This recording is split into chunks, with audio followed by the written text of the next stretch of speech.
Hello guys, வணக்கம் and welcome back to சிறப்பு media 2.0. நான் உங்கள் உதய். இந்த வீடியோவில் நம்ம இதை பற்றி பார்க்க போகிறோம் அப்படின்னு பார்த்தீங்கன்னா, பிக் பாஸ் சீசன் 8ஓட 13வது வாரத்துக்கான 3வது நாளுக்கான காலை நேர ஓட்டிங் முடிவுகளை தான் இந்த வீடியோவில் முழுசாக பார்க்க போகிறோம்.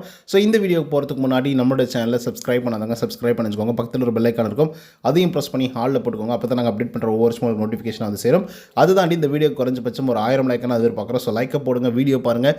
வாங்க இன்று வீடியோக்குள்ள வந்து போகலாம். நம்பர் 1 பொசிஷனில் தீபக் அவர்கள் தான் வந்து இருந்துட்டு இருக்காரு. அவர் வாங்கிய ஓட்டுகளோட எண்ணிக்கை அப்படின்னு சொல்லி பார்க்கும்போது 49,168 ஓட்டுகளாகும். பர்சன்டேஜ் வைஸ் அப்படின்னு சொல்லி பார்க்கும்போது 14.96% வந்து இருந்துட்டு இருக்காரு நம்மளோட தீபக் அவர்கள். ஆக்சுவலாக இந்த மனுஷன் வேற லெவலில் பர்ஃபார்மன்ஸ் வந்து பண்ணிட்டு இருக்காரு. ஓட்டிங் வைஸும் சரி அண்ட் டிடிஎஃப் டாஸ்க்கையும் சரி தன்னுடைய இன்புட்டை வந்து எப்பயுமே கொடுத்துக்கிட்டு தான் வந்து இருந்துட்டு இருக்காரு. அந்த எஃபெக்ட்னஸ்க்கு வந்து பார்த்திங்கன்னா கண்டிப்பாக நம்ம ஒரு ஆட்ஸ் ஆஃப் வந்து கொடுத்தே ஆகணும். ஏன்னா 45க்கும் மேலான வயசு ஆகக்கூடிய தீபக் அவர்கள் இவ்வளோ முனைப்போட ரொம்ப சின்ன சின்ன பசங்க கூட போட்டி போடுறது அப்படிங்கிறத நம்ம சாதாரணமாக எடுத்துக்க முடியாது. அது நல்லாவே பண்ணிட்டு இருக்காரு. அதுக்கடுத்து 2வது பொசிஷனில் ராணுவ அவர்கள் வந்து இருந்துட்டு இருக்காரு. அவர் வாங்கிய ஓட்டுகளோட எண்ணிக்கை அப்படின்னு சொல்லி பார்க்கும்போது 47,793 ஓட்டுகளாகும். பர்சன்டேஜ் வைஸ் அப்படின்னு சொல்லி பார்க்கும்போது 14.54% வந்து இருந்துட்டு இருக்காரு நம்மளுடைய ராணுவ அவர்கள். ஸோ இந்த மனுஷன் என்ன தான் பண்ணாலையும் வேறு லெவலில் வந்து பர்ஃபார்மன்ஸ் பண்ண மாதிரி தான் நமக்கு வந்து தெரியும். ஏன்னா நேத்தி கூட ஒரு குழப்பத்தை வந்து ஏற்படுத்தினார். திடீர் வந்து முத்துக்குமரனுக்கு வந்து ஆதரவு தெரிவிக்கிற மாதிரி முத்துக்குமரனையும் வந்து போட்டு தள்ளி விட்டாங்க. ஸோ அதுக்கு வந்து பார்த்திங்கன்னா இவர் நியாயப்படுத்துகிற விஷயம் அப்படிங்கிறத நம்ம சாதாரணமாக எடுத்துக்க முடியாது. ஏன்னா இவரால் வந்து சரியாக பேச முடியாது அப்படின்னு சொல்லி நம்ம யோசிச்சுட்டு இருக்கோம். ஆனால் கிளியர் கட்டாக வந்து பேசிகிட்டு இருக்காரு. அது என்ன அப்படிங்கிறத கொஞ்சம் லேட்டராக டிஸ்கஸ் பண்ணலாம்.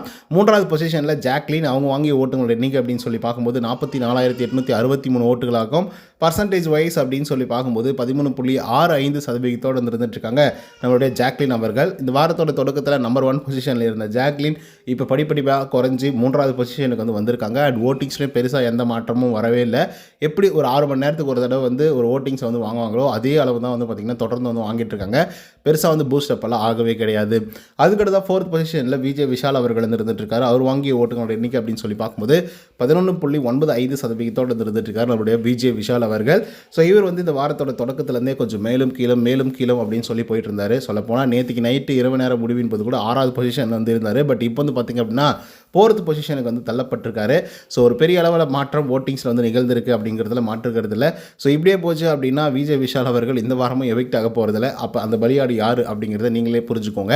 அதுக்கடுத்து 5th பொசிஷனில் அருண் பிரசாத் அவர் வாங்கிய ஓட்டுகளோட எண்ணிக்கை அப்படின்னு சொல்லி பார்க்கும்போது 38,783 ஓட்டுகளாகும். பர்சன்டேஜ் வைஸ் அப்படின்னு சொல்லி பார்க்கும்போது 11.8% வந்து இருந்துட்டு இருக்காங்க நம்மளுடைய அருண் பிரசாத் அவர்கள். ஸோ இவருக்கான பர்ஃபார்மன்ஸ் வந்து பண்ணிட்டு தான் வந்து இருந்துட்டு இருக்காரு. அண்ட் ஓட்டிங்ஸ் வந்து பார்த்திங்கன்னா டீசெண்டாக வந்து வாங்கிட்டு இருக்காரு. அண்ட் சேஃபர் ஜோன்லேயும் வந்து இருந்துட்டு இருக்காரு அப்படின்றதுல மாற்றுக்கிறதுல டிடிஎஃப் தான் முடிவு பண்ணும் யார் வந்து எவிக்ட் ஆகி வெளியே போகணும் அப்படின்னு சொல்லி. அந்த முனைப்போட நம்முடைய அருண் பிரசாத் அவர்கள் விளையாடுறாரா இல்லையா அப்படிங்கிறத பொறுத்திருந்து பார்ப்போம். அதுக்கடுத்து 6th பொசிஷனில் பவித்ரா அவங்க வாங்கிய ஓட்டுகளோட எண்ணிக்கை அப்படின்னு சொல்லி பார்க்கும்போது 38,696 ஓட்டுகளாகும். பர்சன்டேஜ் வைஸ் அப்படின்னு சொல்லி பார்க்கும்போது 11.77% வந்து இருந்துட்டு இருக்காங்க நம்மளுடைய பவித்ரா ஜனனி அவர்கள். ஸோ இவங்களும் தன்னோட இன்புட்டை வந்து கொடுக்கக்கூடிய ஒரு ஆள் தான். பட் அவருக்கான ஒரு டாஸ்க் வந்து இந்த வாரத்தில் வந்து அமையலை அப்படின்னு தான் வந்து சொல்லி ஆகணும். ஏன்னா ரொம்ப கஷ்டப்படுறாங்க. பெண்கள்லாம் வந்து சுத்தமாக ஒன்றுமே இல்லை. ஆண்கள் அடித்து தும்சம் பண்ணிடுறாங்க. பெண்களால் எதுவுமே பண்ண முடியல அப்படிங்கிறது தான் இந்த வாரத்தில் நடக்கக்கூடிய டிடிஎஃப் டாஸ்க்காக வந்து கருதப்படுகிறது. அதுக்கடுத்து 7வது பொசிஷனில் மஞ்சரி அவங்க வாங்கிய ஓட்டுகளோட எண்ணிக்கை அப்படின்னு சொல்லி பார்க்கும்போது 37,422 ஓட்டுகளாகும். பர்சன்டேஜ் வைஸ் அப்படின்னு சொல்லி பார்க்கும்போது 11.38% இருந்துட்டு இருக்காங்க மஞ்சரி அவர்கள். லாஸ்ட் வீக்கில் 2nd பொசிஷனில் இருந்த மஞ்சரி இந்த வீக் வந்து தலைகீழ மாறுற மாதிரி ரொம்ப குறைவான வாக்குகள் எதுவும் வாங்கியிருக்காங்க. ஸோ இப்படியே போச்சு அப்படின்னா மஞ்சரி எவிக்ட் ஆகிறதுக்கான எல்லா வாய்ப்புகளும் வந்து இருந்துகிட்ருக்கு. ஸோ பொறுத்திருந்து பார்ப்போம். இதனால் இந்த வீக்கில் அவங்க ரொம்ப எக்ஸ்ட்ராடினரியாக பர்ஃபார்மன்ஸ் பண்ணால் மட்டும்தான், அதுவும் இன்றைக்கி நாளைக்குள்ளே பண்ணாரா மட்டும்தான் வந்து பார்த்திங்கன்னா அவங்க உள்ளே வந்து இருக்க முடியும். அதுக்கடுத்து 8வது பொசிஷனில் ரயான் அவர் வாங்கிய ஓட்டுகளோட எண்ணிக்கை அப்படின்னு சொல்லி பார்க்கும்போது 32,725 ஓட்டுகளாகும். பர்சன்டேஜ் வைஸ் அப்படின்னு சொல்லி பார்க்கும்போது 9.95% வந்து இருந்துட்டு இருக்காங்க ரயான் அவர்கள். ஆக்சுவலாக இப்போ மஞ்சரியை பற்றி நம்ம கொஞ்சம் சொன்னோம்ல. என்ன சொன்னோம் அப்படின்னா இந்த வாரத்தில் ஏதாவது பர்ஃபார்மன்ஸ் அதுவும் இன்றைக்கி நாளைக்குள்ளே ஏதாவது பண்ணால் மட்டும்தான் இவங்க வந்து ஓட்டிங்ஸ் வந்து வாங்க முடியும். அப்படி இருந்தால் மட்டும்தான் இவங்க சேவாக்கப்படுவாங்க. இல்லை அப்படின்னா வெளியேறப்படுவாங்க அப்படிங்கிற மாதிரி சொல்லியிருந்தோம்ல. ஆனால் ரயான் வந்து எல்லா இன்புட்டும் வந்து கொடுக்குறாப்புல. 100% அவரால் என்ன முடியுமோ அவ்வளோ தூரம் வந்து கேமுகளை வந்து பக்காவாக விளையாடிட்டு இருக்காரு. சொல்லப்போனால் வந்து நேற்றுக்கு நடந்த அந்த நெருப்பு குழி அப்படிங்கிற டாஸ்க் இருக்கு இல்லையா, ஃபஸ்ட்டு டாஸ்க்கு, அந்த டாஸ்கில் லெவல் 1ல் ரயானை அடிச்சுக்கிறதுக்கு ஆளே கிடையாது. ஃபஸ்ட்டு 2 ரவுண்டு மட்டும் தான் முத்துக்குமரன் பண்ணார். அதுக்கடுத்து எல்லா ரவுண்டும் வந்து ரயான் தான் வச்சு செஞ்சு விட்டாப்புல. ஸோ எல்லாருக்குமே ஒரு மாதிரி பயம் வந்துடுச்சு. ஐயோ ரயான் என்னடா இப்படி விளையாடுறான் அப்படிங்கிற மாதிரி 5 பாயிண்ட்டும் வந்து வச்சுருக்காரு. பார்ப்போம் லீடிங்கில் வந்துட்டு அதுக்கப்புறம் டிடிஎஃப் வின் பண்ணார் அப்படின்னா அந்த எவிக்ஷனில் ஏகப்பட்ட மாற்றங்கள் வந்து நடக்கும். பட் அதுக்கெல்லாம் வந்து இடம் கொடுப்பாங்களா ஹவுஸ்மேட்ஸ் அப்படிங்கிறத பொறுத்து இருந்து பார்ப்போம். ஏன்னா லீடர் போர்டில் வந்து விஜய் விஷால் அவர்கள் வந்து இருந்துகிட்ருக்காரு. ஸோ அதனால் இந்த வாரத்தில் வரக்கூடிய வாய்ப்புகளை சரியாக பயன்படுத்திக்கிட்டாரு அப்படின்னா விஜய் விஷால் வந்து தொடர்ந்து வந்து லீடிங்லேயே வந்து இருக்கலாம். மற்ற கண்டஸ்டண்ட்டுங்கெல்லாம் அப்படியே அடி வாங்குவாங்க அப்படிங்கிறதுல மாற்றுக்கிறதுல. பட் எவ்வளோ முனைப்போடு அவர் செயல்படுவார் அண்ட் அவ்வளோ முனைப்போடு செயல்பட்டால் மற்ற கண்டஸ்டண்ட்டுங்கள் என்ன ஆகுவாங்க அப்படிங்கிறத நம்ம பொறுத்து தான் பார்க்கணும். அண்ட் இன்னொரு முக்கியமான விஷயத்தை பற்றி நம்ம பேசி ஆகணும். அந்த மஞ்சரியை பற்றி நான் மறுபடியும் சொல்கிறேன். அது என்னென்னா அவங்க நல்லா பர்ஃபார்மன்ஸ் பண்ணாங்க அப்படின்னா ஓட்டிங்ஸ் இன்க்ரீஸ் ஆகும் அப்படின்னு சொல்லிட்டு. பட் ரயான் அவர்கள் வந்து பார்த்திங்கன்னா நல்லா தான் பர்ஃபார்மன்ஸ் பண்ணுறாரு. ஆனால் ஓட்டிங்ஸ் இன்க்ரீஸ் ஆன மாதிரி வந்து சுத்தமாக தெரியவே இல்லை. ஏன் இப்படி பண்ணுறாங்க அப்படிங்கிறதும் சுத்தமாக புரியல. கொஞ்சம் இந்த வீடியோவுக்கு முன்னாடி இந்த கண்டென்ட்டை எடுக்கிறதுக்கு முன்னாடி எக்ஸ் தளங்களில் போயிட்டு என்னதான் நடந்துச்சு நைட்டில் அப்படின்னு சொல்லி பார்க்குறதுக்காகவும் என்னதான் போயிட்டுருக்கு அப்படின்றத பார்க்குறதுக்காகவும் நான் போயிருந்தேன். ஸோ அப்படி போயிட்டுருக்கும் போது நிறைய பேர் வந்து ஃபயர் விட்டுருக்காங்க. சொல்லப்போனால் வந்து ராணுவுக்கு வந்து ஒரு கூட்டம் வந்து பேசிகிட்டு இருக்காங்க. இந்த பக்கம் வந்து சௌந்தர்யா நைட் வந்து அவங்க மேக்கப் போட்டாங்களாம், அவங்கள வந்து க்யூட்டான மேக்கப்பு பாட்டெல்லாம் பாடிட்டு இருக்காங்க அப்படின்னு சொல்லி பயங்கரமாக டேகிங்லாம் பண்ணி வெறித்தனமாக வந்து பார்த்திங்க அப்படின்னா ஷேர் பண்ணிகிட்ருக்காங்க. பயங்கரமாக ஃபயர் விட்டுட்ருக்காங்கன்னா பார்த்துக்கோங்க.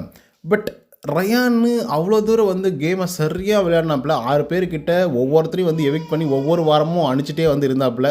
ஒவ்வொரு நேரங்கள்லேயும் வந்து அனுப்பிச்சிட்டே இருந்தார் ஒவ்வொரு ரவுண்ட்லேயும். ஸோ அப்படி வந்து விளையாடின ஒரு பையனுக்கு சுத்தமாகவே ஆதரவு கிடைக்கலையோ அப்படிங்கிற மாதிரி வந்து நமக்கு வந்து தோணுது. அப்போது எண்ட் ஆஃப் தி டே நம்ம என்ன புரிஞ்சுக்க முடியுது அப்படின்னா, கேம் மட்டுமே விளையாடிட்டோம் அப்படின்னா ஓகே நம்ம வந்து சேவ் ஆகிடுவோம், இல்லை நல்லா ஓட்டிங்ஸ் வந்து மக்கள் போட்டுருவாங்க அப்படிங்கிறது வந்து இந்த இடத்துல வந்து உடைக்கப்பட்டிருக்கு அப்படின்னு தான் வந்து சொல்லி ஆகணும். அது தாண்டி ஏதோ ஒரு எக்ஸ்டர்னல் ஃபோர்ஸ் இருக்கணும் அப்படின்னு நான் நினைக்கிறேன். அது வந்து சௌந்தர்யா மாதிரி ஆட்களுக்கு மட்டும்தான் தெரியும். அதுக்கப்புறம் ராணுவ மாதிரியான ஆட்களுக்கு மட்டும்தான் தெரியும். அண்ட் இன்க்ளூடிங் முத்துக்குமரன் என்ன பண்ணாலும் என்ன பேசினாலும் வந்து ஒரு கூட்டம் வந்து எல்லாத்த பற்றியும் புகழ்கிறதுக்கான வாய்ப்புகளை வந்து ஏற்படுத்தி கொடுத்துட்ருக்காங்க. பட் ரயான் மாதிரி ஆட்கள் வந்து என்ன பண்ணாலும் ஏன் வந்து எதுவுமே வந்து பண்ண மாட்டேங்கிறாங்க அப்படிங்கிற கேள்விகள் வந்து வந்துட்டு தான் வந்து இருந்துகிட்ருக்கு. ஏன்னா எல்லாருமே இன்புட்டை வந்து போடுறாங்க. 100% வந்து போடணும் அப்படின்னு நினச்சி போடுறவங்க இருக்காங்க. சும்மா ஏமாற்றக்கூடிய ஆட்களும் வந்து இருந்தாங்க தான். நானும் நிறைய பேரை வந்து ட்ரோல் பண்ணியிருக்கேன், எல்லாரையும் வந்து ரோஸ்ட் பண்ணியிருக்கேன், எல்லாத்தையும் தான் பண்ணியிருக்கேன். பட் ஏன் வந்து ஒரு ஒரிஜினலான திறமையான நல்லா விளையாடக்கூடிய ஆட்களுக்கு வந்து பெருசாக சப்போர்ட்டிவ் வந்து கிடைக்க மாட்டேங்குது? ஒவ்வொரு டாஸ்க்குலேயும் ஒவ்வொருத்தருடைய கண்ணோட்டம் மனநிலை அப்படிங்கிறது வந்து மாறும். கரெக்டு தானே? திடீர்னு வந்து ஒரு டாஸ்கில் சரியாக பர்ஃபார்மன்ஸ் வந்து பண்ணுவாங்க. அவங்க பார்த்தீங்க அப்படின்னா சர்ன்னு ஓட்டிங்ஸை வாங்கி மேலே போயிடுவாங்க. இப்போ குறிப்பிட்டு சொல்லணும் அப்படின்னு பார்த்தீங்கன்னா ராணுவம் இருக்கார்ல, அவரை நான் தப்பாக சொல்ல மாட்டேன். பட் அவர் வந்து இந்த ஸ்கூல் டாஸ்கில் வந்து பார்த்திங்கன்னா ஒரு விஷயத்தை வந்து பண்ணியிருப்பாப்பில், ப்ராங்க் மாதிரி வந்து பண்ணியிருப்பாப்பில்.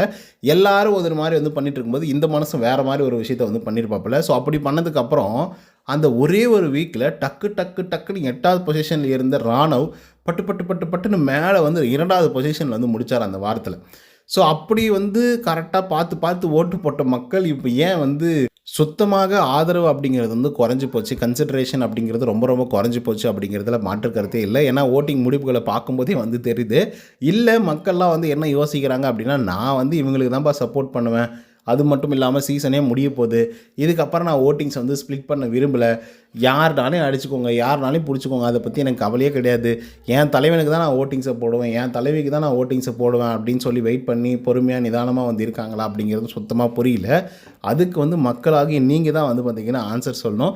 ஸோ நீங்கள் சொன்னீங்க அப்படின்னா நான் வந்து ஏற்றுக்கிறேன். ஓகே, இதனால தான்ப்பா ரயானுக்கு வந்து ஓட்டிங்ஸ் அப்படிங்கிறது வந்து ஏறலை, மஞ்சரிக்கு வந்து ஏறலை, மற்றவங்களுக்கெல்லாம் ஏறுது அப்படின்னு சொல்ல முடிஞ்சால் சொல்லுங்கள். அதுக்கப்புறம் விஜய் விஷாலை பற்றி நம்ம சொல்லி ஆகணும். ஏன்னா 6வது பொசிஷனில் வந்து இருந்தார் நேற்றுக்கு இரவு நேரம் முடிவின் போது.